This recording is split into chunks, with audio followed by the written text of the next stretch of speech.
தயாராக இருக்கிறோன்றோம். அவ்வளவு பணம் செலவு பண்ணிட்டு ஒரு தலைவராக வர்றவன் சேவை செய்ய வர்றானா இல்லை சம்பாதிக்க வர்றாங்களா? இன்னைக்கு நிலைமை எப்படி இருக்குன்னா, ஒரு சிறு தொழில் செய்கிற மாதிரி ஒரு பஞ்சாயத்து தலைவர் வர்றார், ஒரு 10 லட்சம் 20 லட்சம் 30 லட்சம் செலவு பண்ணிட்டு கோடிக்கணக்கில் சம்பாதிக்கிறாங்க. மத்திய அரசாங்கம் ஒதுக்கக்கூடிய அத்தனை நிதிகளும் இங்க இவங்க எல்லாம் சுவாகா பண்ணிட்டு உட்கார்ந்துட்டு இருக்காங்க. மக்களுக்கு தெரியறதே இல்லை.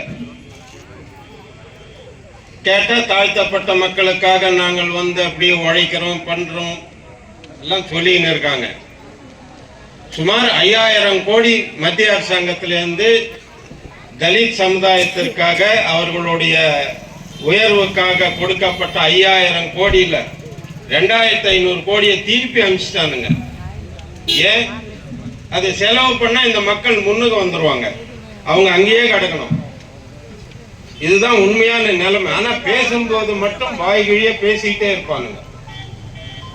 புரியல மக்களை. ஏன்னா திருப்பி திருப்பி அதையே சொல்லிக்கிட்டே இருக்கிறது இது கிடையாது.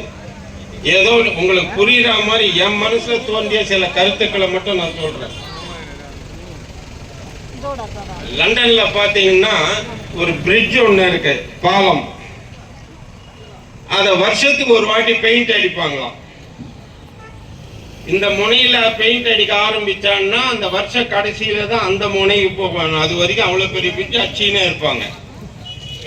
அது மாதிரி இந்த தமிழ்நாட்டுல முதல்வர் ஸ்டாலின் அவருக்கு பிறந்த நாள்னு வந்ததுன்னா, ஒரு மனுஷனுக்கு வருஷத்துல ஒரு நாள் தானே பிறந்த நாள்.